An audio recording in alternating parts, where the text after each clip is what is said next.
देखिए, पढ़ रहे थे rectangular component of a vector. बड़ी इंपॉर्टेंट टॉपिक है rectangular component of a vector. अगर शरीर को हम समझें, बॉडी को हम समझें, फिजिक्स है, बॉडी को हम समझे फिजिक्स है, ठीक, तो ये बॉडी हमारा संचालित होता है ऑक्सीजन से, ऑक्सीजन से संचालित होता है। टोटली हमारे बॉडी का फंक्शन है वो डिपेंड करता है ऑक्सीजन पर। अगर पानी नहीं पिए हैं थोड़ी देर के लिए तो जिंदा रह सकते हैं, खाना नहीं खाएंगे तो जिंदा रह सकते हैं, लेकिन ऑक्सीजन, लेकिन जिस ऑक्सीजन के लिए दुनिया सोचती ही नहीं, प्लांट काटे जा रहा है, प्लांट काटे जा रहा है। हमें तो लगता है कि वो दिन भी अब आएगा कि लोग जब पीठ पर ऑक्सीजन का सिलेंडर लेकर चलेगा।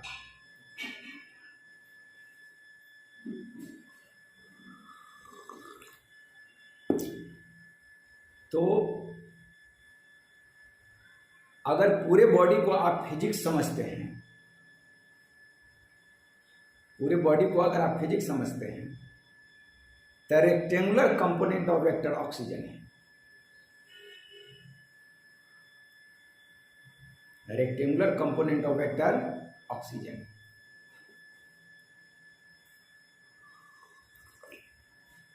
आप बिना इसके आप फिजिक्स नहीं पढ़ सकते।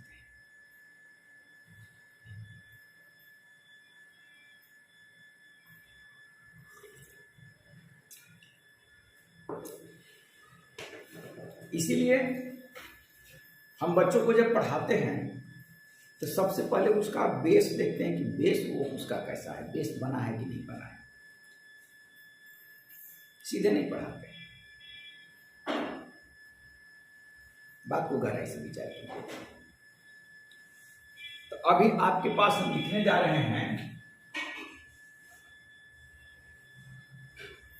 रेक्टेंगुलर components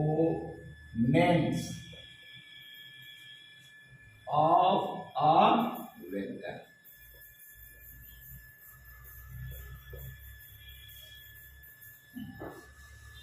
यस्टरडे प्रीवियस जो हमारा क्लास था रेक्टेंगुलर कंपोनेंट ऑफ वेक्टर का,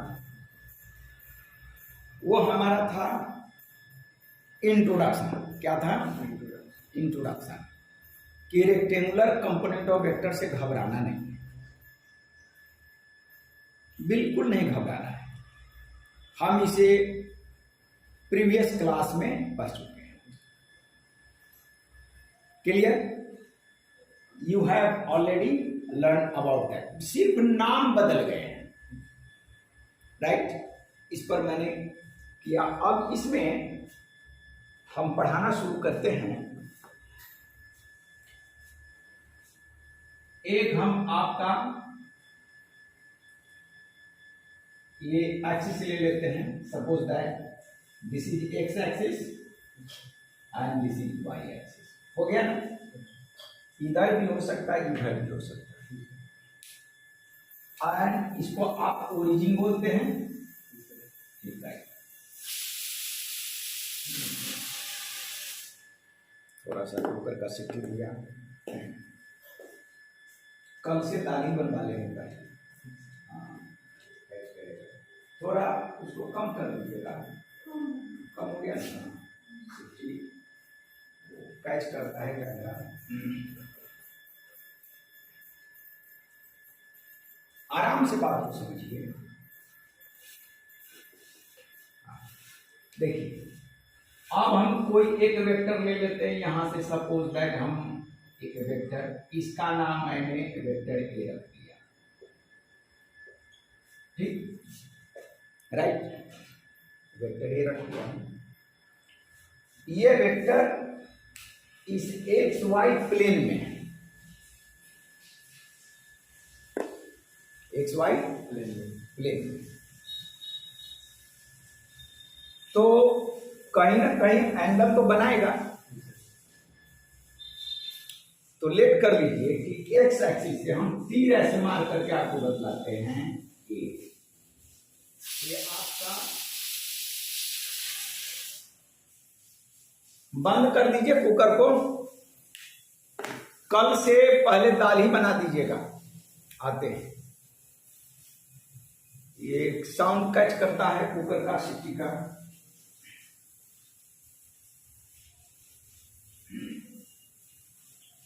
हो गया, एक चीज और लगेगा।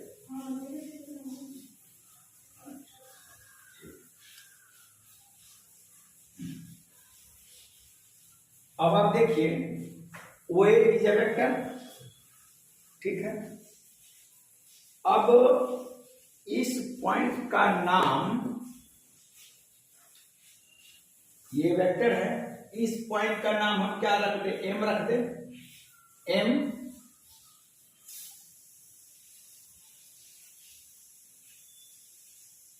एम पॉइंट का नाम, ठीक। अब आप देखिए, इसको हम लिखते हैं लेट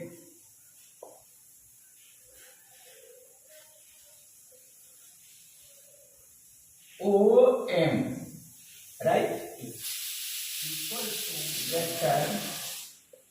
वेक्टर ए, राइट, जिसको आप सामान्य अर्थों में वे ऐसे रिप्रेजेंट करेंगे, ठीक। In X Y plane, in X Y plane, X Y plane में है। इसको बेटर हम लाइन लिखे तो बेटर रहेगा। इन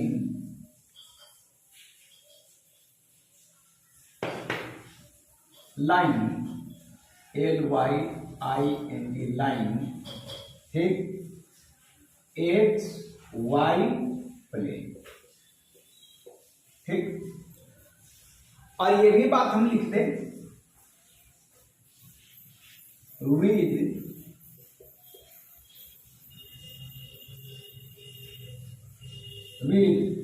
theta, with an angle theta, theta है ना।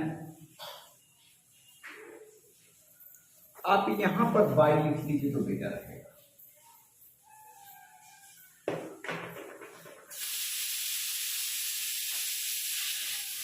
अब आप बंद कर दीजिए।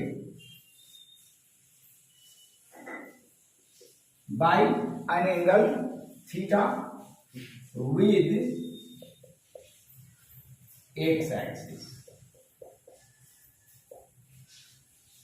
एक्स एक्सिस के साथ वो थीटा एंगल पर वेक्टर ए है। वेक्टर ए आपका क्या है, जैसे आप देखिए, ये रूम है, तो रूम में हम ऐसे हैं, आप ऐसे इतना थीटा एंगल बनाइए। इसी थीटा की पहचान करनी है, राइट, इस थीटा को पहचानना है। बड़ी इंपॉर्टेंट बात है, इस बात को सुनिए। तो let O M vector A को रिप्रेजेंट किया, यहां वेक्टर लिखे इसलिए इसके ऊपर तीर नहीं लगाया, इसी के इक्वल टू लिख दिए तो वेक्टर ए बन गया। ये जो है एक्स वाई प्लेन में है, लेकिन वह एक्स एक्सिस के साथ थीटा एंगल बनाता है।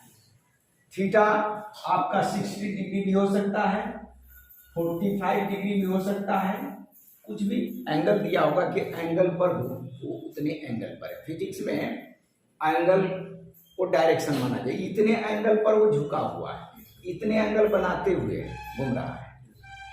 बात समझ रहे हैं? हाँ। अब हमें इसका वेक्टर ए का कंपोनेंट निकालना है। क्या निकालना है? कैसा कंपोनेंट? Rectangular component. डेफिनेटली अगर ये पूरा एंगल 90 है तो ये थीटा हमारा क्या होगा? Acute angle. थीटा क्या हो गया, आ गया ना, बात समझ रहे हैं। तो अब इसमें हमें फाइंड आउट करना है इसका, क्या करना है, ए। तो देखो तो हम लिखेंगे टू फाइंड, क्या फाइंड आउट करना है, तो rectangular component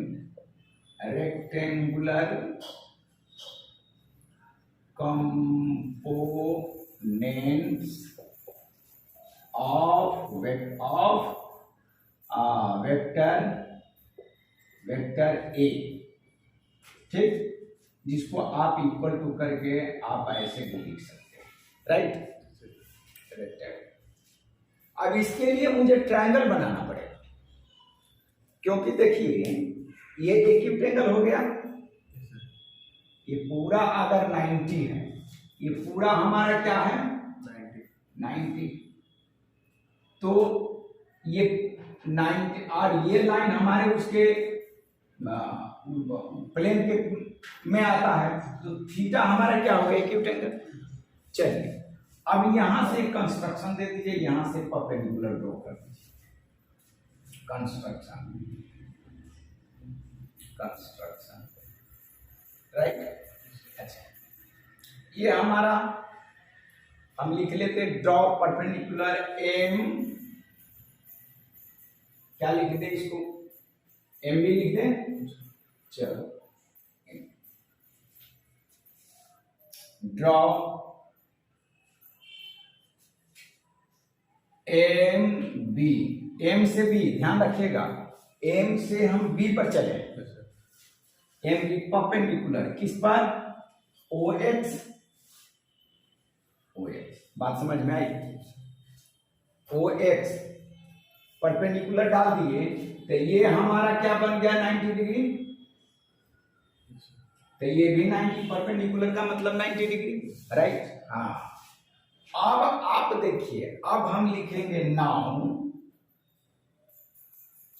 in triangle MOB, in triangle MOB में एंगल आपका है एमओबी, ये थीटा है, आज ब्रैकेट में लिख देता हूं एक्यूट एंगल, क्या, एक्यूट एंगल, राइट। तो रेक्टेंगुलर कंपोनेंट यानी ऐसा कंपोनेंट हम ले, ऐसा हिस्सा ले, ऐसी पार्ट ले जो मुझे क्या करे, वो दो हिस्सा को हम बनाए तो रेक्टेंगल बन जाए। सपोज दैट एक ये हिस्सा है, राइट, और एक ये है, तो दोनों को अगर हम ऐड करें ऐसे तो 90 डिग्री पर आए और रेक्टेंगल बन जाए। रेक्टेंगल एक यहां कर दीजिए, इसके पैरेलल यहां खींच दीजिए, इसके पैरेलल यहां पे, रेक्टेंगल बन जाएगा। बात क्या है, कितना भी मैं समझा दूं बात समझ में नहीं आती, बात समझ में नहीं, जब तक ये एक्टिविटी करके नहीं बताते हैं। ये फिजिक्स लिखने वालों ने लिख दिया, किताब लिखने वालों ने लिख दिया, वो तो लिख करके चले गए हैं और आप किताब से पढ़ रहे हैं, लेकिन जिन्होंने रिसर्च किया, जिन्होंने लिखा, वो एक्टिविटी करके जमीन पर लकड़ी से वो पढ़ करके, लकड़ी से क्या किया कि प्रयोग करके, एक्सपेरिमेंट करके तब किताब लिखा है, समझ रहे हैं। फिजिक्स जो लिखा गया, तो फिजिक्स आप किताब में पढ़ते हैं, अब फिजिक्स किताब में है ही नहीं, आप फिजिक्स पढ़ते हैं किताब में और किताब फिजिक्स में है ही नहीं। बड़ा सा सुनने में आपको अजीब लगेगा, तो आप, क्या हुआ भाई, क्या गिरा है, तो जबरदस्ती उसको खींचे हुएगा तब ना रुक गया, और सीटी मारने नहीं किए हैं। आज आप सुबह से ही घर कर लिया गुस्सा में, हम इत्मीनान से रहते हैं। अब आप देखिए इसको जबरदस्ती खोले हुईएगा, वो क्या होगा, उसको सीटी लेने देते, सबसे पहले आंकड़ा ताल बनाइएगा, आराम से रख दीजिएगा, वो सीटी लेगा तब छौंक लगाइएगा। आज आप सुबह से ही इतना जल्दबाजी धरफड़ी में कि सारा चीज ही आप खराब कर दिए।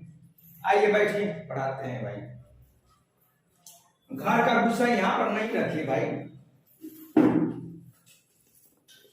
अब बताइए, अब सबसे पहले आइए तो दाल ही बनाइए भाई, पढ़ाने में भी दिक्कत होता है। जबरदस्ती सीटी निकाले हुई होगा, फेंक दिया होगा।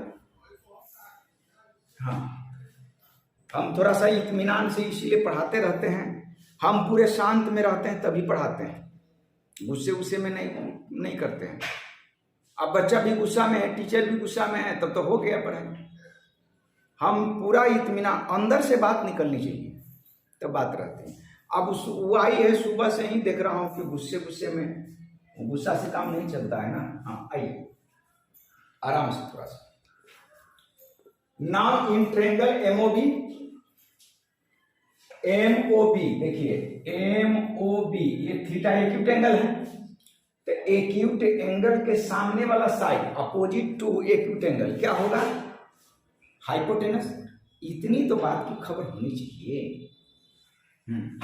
तो अब आप देखिए, और वेक्टर ए दिया हुआ है और मुझे ए फाइंड आउट करना है, ओ भी फाइंड आउट करना है। देखिए अब आपको दिमाग लगाइएगा कि ट्रिगो में जो बात हमने पढ़ा वो फिजिक्स में ही वही बात है, लेकिन फिजिक्स में भी वही बात है, लेकिन नाम बदल दिए जाते हैं। गहराई से विचार कीजिएगा।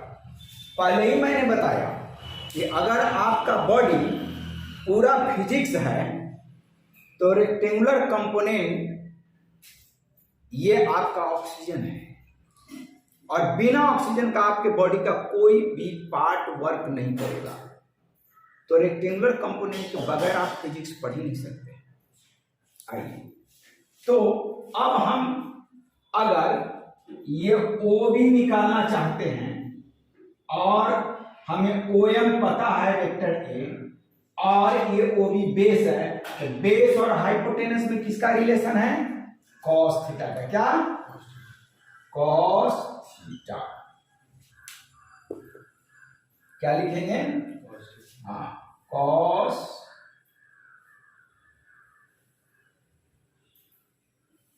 Theta. Cos theta equal to क्या लिखेंगे, याद है आपको, सिंपली आप 10th क्लास में पढ़े होंगे। अब बताइए, जब इतनी खबर नहीं है तो कितना मिस्टेक होगा मुझे फिजिक्स पढ़ाने में, इसे याद कीजिएगा। कॉस थीटा इक्वल टू आप लिखते हैं क्या, बेस बी अपॉन एच लिखते हैं ना, तो इसमें बेस हमारा हो जाएगा ओ बी और upon O M, O B base और ओ एम हाइपोटेनस, और ओ बी तो आप ओ बी निकालना है, ओ एम है आपका वेक्टर ए है।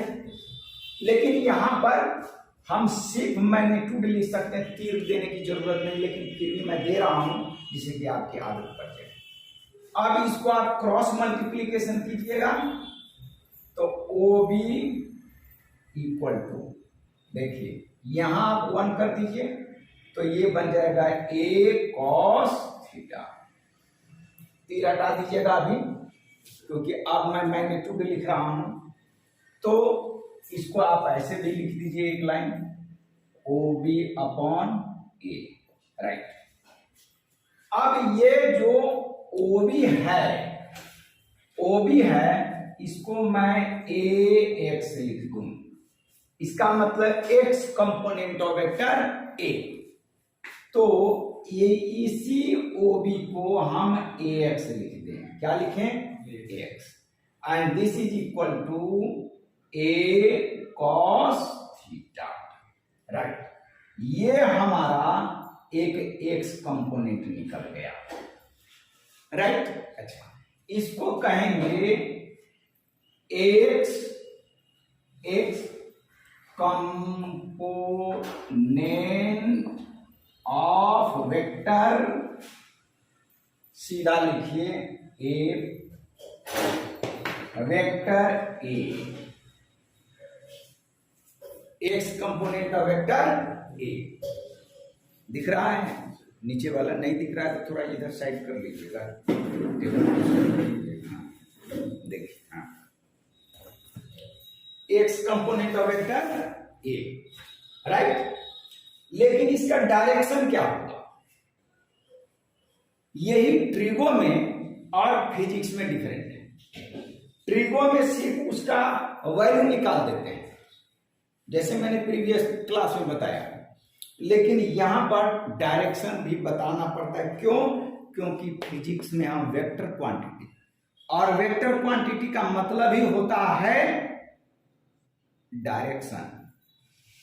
तो अब आप देखिए, ये जो वेक्टर है ओ से ए, इसका हेड पकड़िए।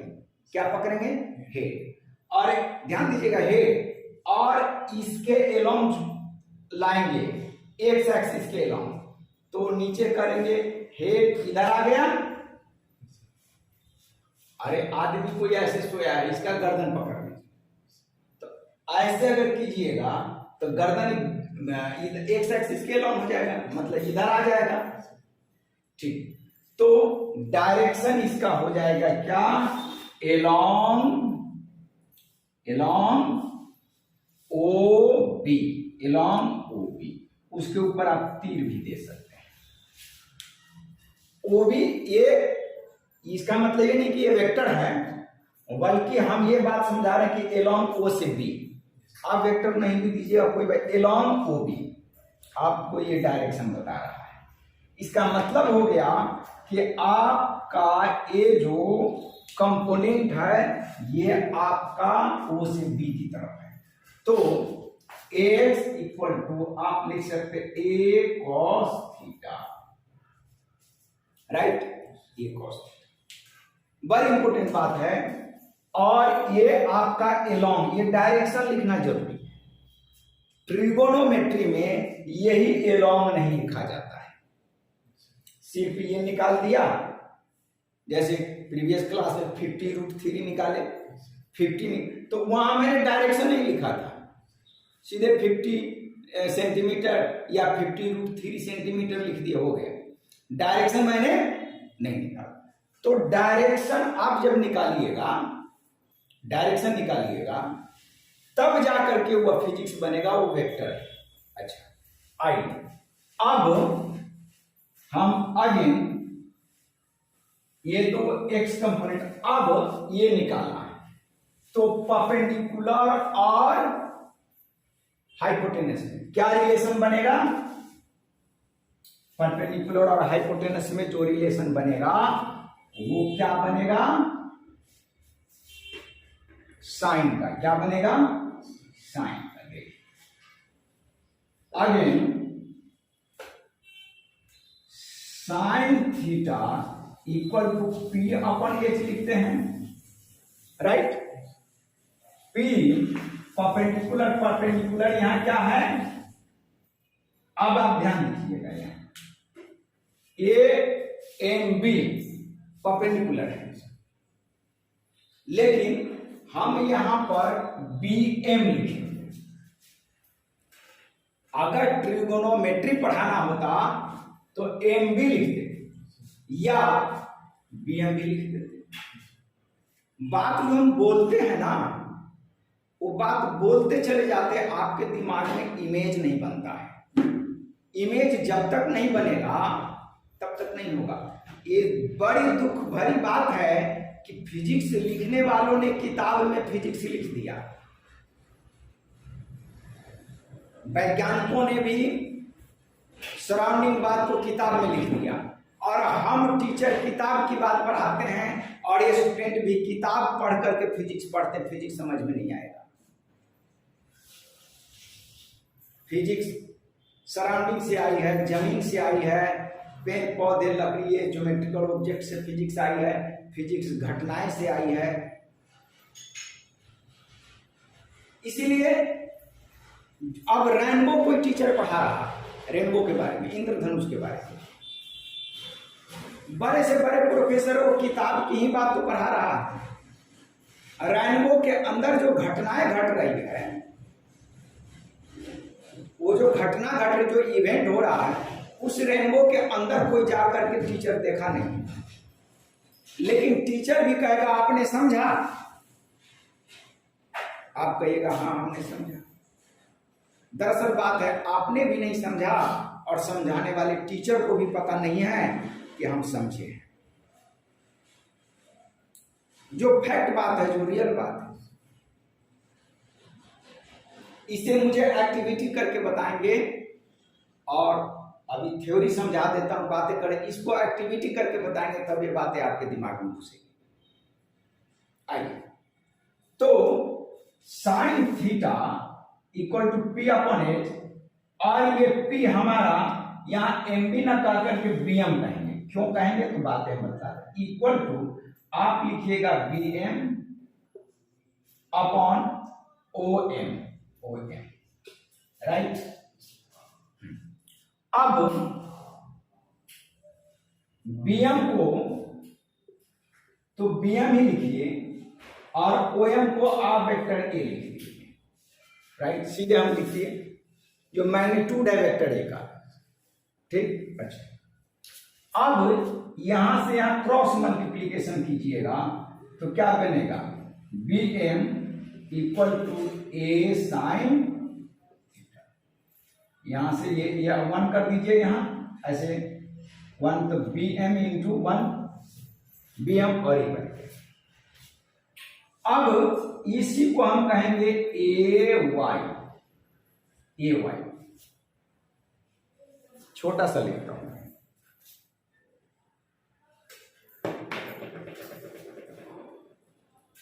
ए वाई, इसी बी एम को equal to A sine theta. Vector है इसलिए इसका डायरेक्शन भी बताना है, एलोंग, एलोंग। देखिए हेड को पकड़िएगा, हेड को पकड़िएगा और वाई एक्सिस के एलोंग ले जाइएगा ऐसे, तो तीर ऊपर हो जाएगा। तो यही चीज आप यहां पर जब आप इसको ऐसे ड्रॉ कर दीजिएगा तो यही बी एम आपका ऐसे बन जाएगा, तो ये आपका बन जाएगा A Y equal to A sine theta.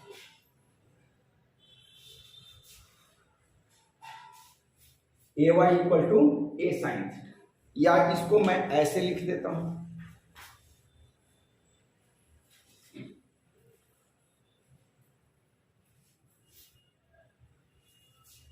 देखिए इसको ऐसे लिख देता हूं, A Y equal to A sine theta. अब देखिए ये हमारा हेड था, हेड को एलोंग एक्स एक्सिस किए तो ऐसे आ गया, और इसको किए तो ऐसे, तो ये हमारा हो जाएगा along B M, along B M, और इसी को कहेंगे Y component of, Y component of vector A. तो दो कंपोनेंट मुझे निकल गया वेक्टर ए का, राइट, समझ रहे हैं, ये दो कंपोनेंट निकल गया। तो इस तरीके से हम component of vector, component part हिस्सा बन गया। इसको फिर हम अगर एनालिसिस करेंगे तो फिर पीछे वाली बात आएगी जो हम आपको बताएंगे। कंपोनेंट ऑफ वेक्टर निकालने के लिए कुछ नहीं करना है, सिर्फ आप एक ट्रायंगल लीजिए और ट्रिगो का फॉर्मूला लगाइए, और डायरेक्शन के लिए आप इसको हेड पकड़िए, एक्स एक्सिस के तरफ करना, हेड ऐसे कीजिए तो ओ से एम आ जाएगा। हेड पकड़ करके फिर आप वाई एक्सिस के कीजिए तो ओ इधर आ जाएगा, यानी अगर यहां कीजिएगा तो ये जो है वही, ये तो है रेक्टेंगल, तो है रेक्टेंगल बन गया था अपोजिट साइड साइड पर, तो बी एम यानी बी से एम की तरफ। बात समझ रहे हैं? इसको आप नोट कर लीजिए, ठीक है। फिर इस पर मैं आपको एक क्वेश्चन देता हूं और उसको क्वेश्चन को सॉल्व कीजिएगा। एक आप क्वेश्चन हम इसको करते हैं, एक क्वेश्चन से डिबेट एंड डिस्कशन। ये बड़ी ही इंपॉर्टेंट बात है, डिबेट एंड डिस्कशन से आपको क्लियर हो जाएगा बात कि हम क्वेश्चन कैसे इस पर बनाएंगे। अब चलिए क्वेश्चन लिखते हैं। क्वेश्चन पहले मैं ये फिगर बना लेता हूं, तब क्वेश्चन लिखूंगा तो बात दिमाग में समझ में आएगी, ठीक, राइट। और ये हमारा हो गया एक्स एक्सिस, ये हो गया वाई एक्सिस, राइट। और एक हम फोर्स जो वेक्टर है एक इक्वल टू हम लिखते हैं 100, क्या लिखे 100, वेक्टर क्वांटिटी 100, ठीक, राइट। अच्छा, और अब हम डेरिवेशन तो किए कि इस एक्स एक्सिस से एंगल बनाया हुआ है, मैं अब इस बार बना देता हूं कि वाई एक्सिस के साथ एंगल बनाया हुआ है कितने डिग्री का, 30 डिग्री। 30 ले ले या क्या ले ले, बोलिए, ठीक है, चलिए 30, ठीक। अब क्वेश्चन है फोर्स ए, ठीक है, इक्वल टू 100 न्यूटन, ठीक। Line in X Y plane, line in X Y plane, ठीक। मेकिंग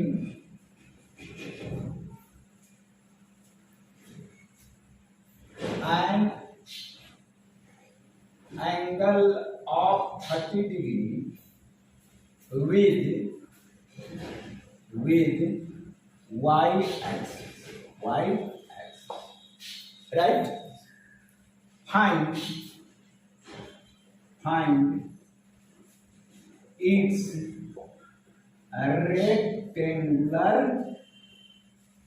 rectangular components,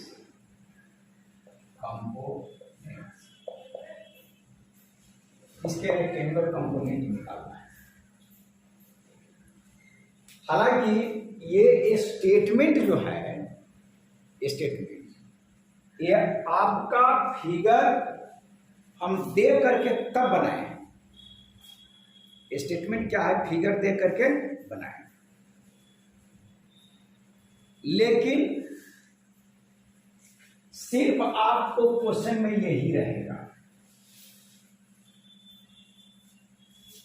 हमको क्वेश्चन बनाना था इसलिए मैंने फिगर पहले लिख दिया, राइट। लेकिन हमें क्या है कि ये आपका स्टेटमेंट, तो बात समझना, अब फोर्स एफ वेक्टर पर 100 newton, right, 100 newton line in X Y plane, तो एक्स वाई प्लेन में है तो एक्स वाई, और यहां पर आप लिख दीजिएगा क्या, ओरिजिन। अब इसका रेक्टेंगुलर कंपोनेंट्स निकालना है, क्या करना है, रेक्टेंगुलर कंपोनेंट्स कैसे निकालना है, how to find rectangular components.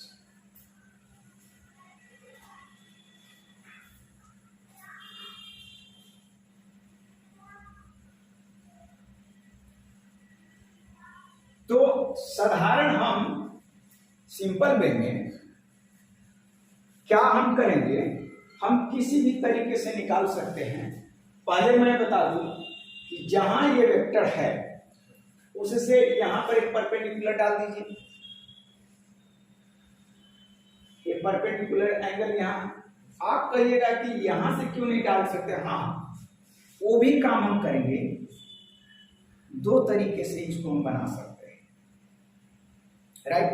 अच्छा, अब आप समझ, आप सपोज दैट कि अगर ये वेक्टर को आप मानकर चलिए, थोड़ा सा बड़ा कर देता हूं मैं,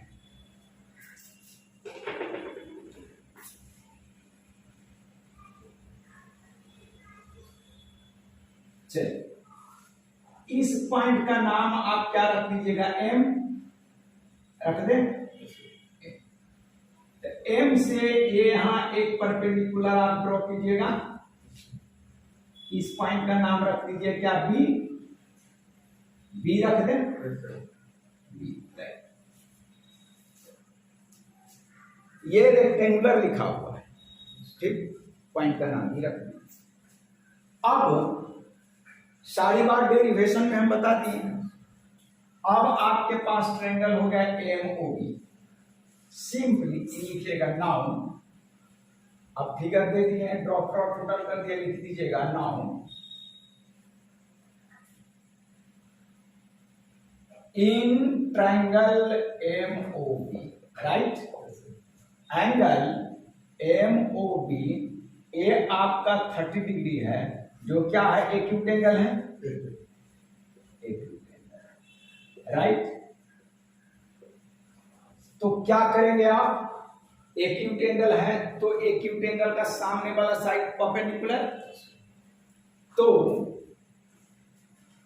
हमारा क्या हो गया, एमबी, क्या, एमबी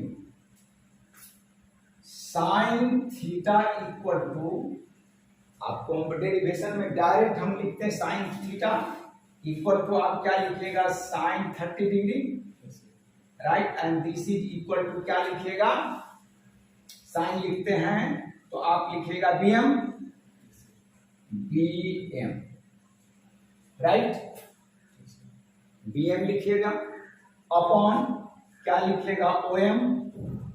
भूल करके भी इसमें एम ओ मत लिखिएगा,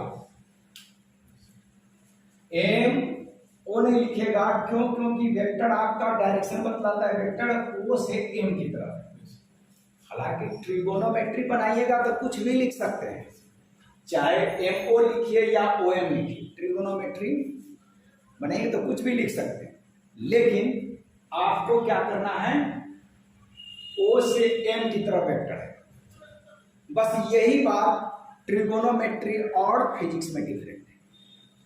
ट्रिगोनोमेट्री में इसको लाइन मानता है और फिजिक्स में इसको वेक्टर मानता है, राइट। अब आप देखिए, इसको सॉल्व कीजिएगा। साइन 30 डिग्री का वैल्यू आपको याद नहीं है, मैं लिख देता हूं, हाफ होता है, और बीएम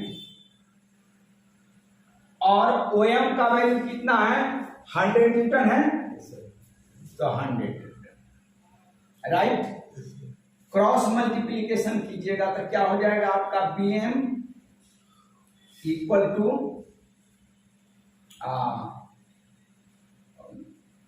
आपको 100 newton upon 2 equal to 50 Newton.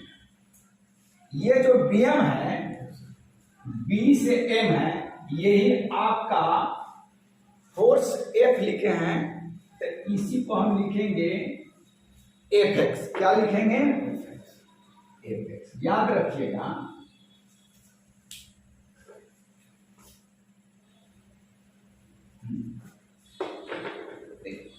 इसी को आप लिखिएगा F X, X component BM को, तो this BM is called F X, right.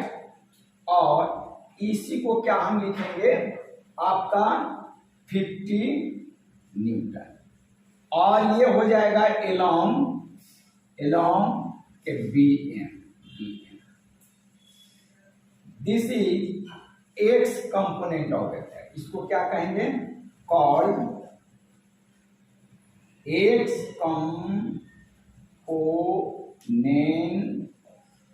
Of क्या, 100 न्यूटन फोर्स, 100 न्यूटन का वो क्या है, एक्स कंपोनेंट। ये क्या है, ये बी से एम। अब देखिए हेड को पकड़िएगा, हेड को नीचे करेंगे तो यही आपका बन जाएगा F x equal to 50 newton, यही एक्स एक्सिस, जो ए है वही ए है, क्योंकि रेक्टेंगल बनेगा तो अपोजिट साइड आर इक्वल, तो जो ए है वही ए है। और हेड को पकड़कर कैसे कीजिए, तो ओ से एक्स की तरफ आए। अब आपको निकालना है क्या, ये ओ बी, जिसको आप यहां पर लिखेंगे ए वाई, नहीं फोर्स है ना, तो फोर्स के लिए आप वहां पर ए वाई कहकर पढ़ाएं, क्योंकि वेक्टर हमारा ए था, है ना। अब वेक्टर हमारा एफ है, तो इसको हम लिखेंगे क्या, F y, right, equal to आप क्या लिखेंगे, तो एफ आपका कॉस थीटा आएगा, जो मैं आपको बतलाता हूं। Again in triangle M O B, अब आप लिखिएगा cos थीटा क्या हो जाएगा, बेस अपॉन हाइपोटेनस, तो इसमें भी आप OB लिखिएगा अपॉन OM, राइट। cos आप यहां 30 डिग्री है तो 30 डिग्री लिखिएगा, this is equal to OB आपको फाइंड आउट करना है, और OM आपका 100 मीटर, क्या है 100। अब इसका वैल्यू पुट कीजिएगा तो √3/2 आएगा, equal to OB upon 100 newton, right. और आप OB अब आप निकालिएगा तो बन जाएगा, ये तो 50 से कैंसिल हो गया, तो बन जाएगा आपका 50√3 न्यूटन, ये आंसर। और इसको आप लिखिएगा क्या, फोर्स है ना, बराबर ए लिखा जा रहा है, ए से पढ़ाएं थ्योरी इसलिए थोड़ी सी बात है। इसको आप लिखेंगे F y, and this is called क्या कहेंगे, Y component of 100 newton, right. और इसका डायरेक्शन लिखिएगा एलोंग, डायरेक्शन मस्ट बी, तो इसका हेड पकड़ करके आप वाई एक्सिस के एलोंग लगता ऐसे आएगा, ए बन गया, तो ओ से बी एलोंग ओ बी, ए डायरेक्शन। अब आप देखिए ये 50√3 मैग्नीट्यूड है और एलोंग डायरेक्शन है, तो वेक्टर का कंपोनेंट भी वेक्टर ही होगा। एक्सेप्शन की बात छोड़ दीजिए, बंदर का बच्चा बंदर ही होगा, आदमी का बच्चा आदमी ही होगा। आलू को 4 हिस्से में काट दीजिए तो आलू ही तो रहेगा, है ना। एप्पल को 4 हिस्से में काट दीजिए या 5-10 हिस्से में काट दीजिए, एप्पल ही तो रहेगा, है ना। ये 90 डिग्री पर दोनों टूट करके बनता है। ये एफ वाई और एफ एक्स क्या है, दोनों 90 डिग्री पर है, क्या है 90 डिग्री पर है। देखिए आपका ये बन गया एफ एक्स और यहां से ए बन गया आपका एफ वाई, दोनों 90 डिग्री पर है, इसलिए इसे रेक्टेंगुलर कंपोनेंट ऑफ वेक्टर कहा जाता है, जो 90 डिग्री पर दोनों खड़ा हो जाए। रेक्टेंगल का 2 साइड बना देता है। देखिए इसको अगर आप यहां कर दीजिए, और इसको अगर यहां करे रेक्टेंगल बन। हाँ, एक बच्चा दिल्ली का है, वो जब 9th क्लास में पढ़ता था, अभी वो 11th में अभी भी पढ़ रहा है, तो वो कहा कि सर इसका नाम रेक्टेंगुलर क्यों? अगर वह रेक्टेंगल बनाता है यानी 90 डिग्री का मामला है, तो रेक्टेंगुलर कंपोनेंट स्क्वायर कंपोनेंट भी हो सकता है, स्क्वायर का साइड भी 90 डिग्री पर है। तो फिर मामला फंस गया। मैंने उसको बताया कि क्वेश्चन करना तुम्हारा जायज है, सही है, लेकिन उस क्वेश्चन का आंसर देना भी मेरा जायज है, सही है। तो आंसर मैंने दिया कि स्क्वायर में ये मस्ट है, जरूरी है कि ऑल साइड्स आर इक्वल, लेकिन सभी वेक्टर का कंपोनेंट जो हम निकालेंगे तो ये कोई जरूरी नहीं है कि वह कंपोनेंट इक्वल होगा। लेट अस कंसीडर, यहां 100 न्यूटन का आपने फोर्स का दो कंपोनेंट निकाला, एक है Fx इक्वल टू 50 न्यूटन और एक कंपोनेंट आपने 50√3 न्यूटन निकाला, तो दोनों तो डिफरेंट हो गया। अगर दोनों 50 न्यूटन और दोनों 50 न्यूटन है, यानी Fx भी 50 न्यूटन और Fy भी 50 न्यूटन, देन हम कह सकते हैं कि y स्क्वायर कंपोनेंट, यानी y स्क्वायर बना सकता है। लेकिन वह एक एक्सेप्शनल केस है। क्या है? Exceptional case. और एक्सेप्शनल केस है तो वो संभव नहीं है रेक्टेंगल को हम स्क्वायर बना दे, रेक्टेंगल को स्क्वायर बना दे, ठीक, वह एक स्पेशल केस होगा जिसमें ऑल साइड्स आर इक्वल। लेकिन ये कोई जरूरी नहीं कि ऑलवेज मेरा सभी कंपोनेंट का वैल्यू बराबर आता हो, तो बराबर नहीं आता है। इसका मतलब फिजिक्स वालों ने इसका नाम दिया rectangular component of a vector. बात समझ रहे हैं? इस तरीके से हम इसका डायरेक्शन, इसका एक एग्जांपल, ये बात मैंने बनाई। बात समझ रहे हैं? अच्छा, अब आपका क्या है, क्वेश्चन हमारा यही रहेगा, ठीक है। अब इस पर मैं बदल बदल करके, बातों को बदल बदल करके अभी एक क्लास या 2 क्लास और मैं लूंगा रेक्टेंगुलर कंपोनेंट ऑफ वेक्टर पर, तब जाकर के फिजिक्स आपके दिमाग में बैठेगी, नहीं तो फिजिक्स को बैठाना बड़ा मुश्किल काम है। हमने पहले ही इंट्रोडक्शन में कहा कि this is oxygen of physics, right? इसको आप नोट कर लीजिए, ठीक है।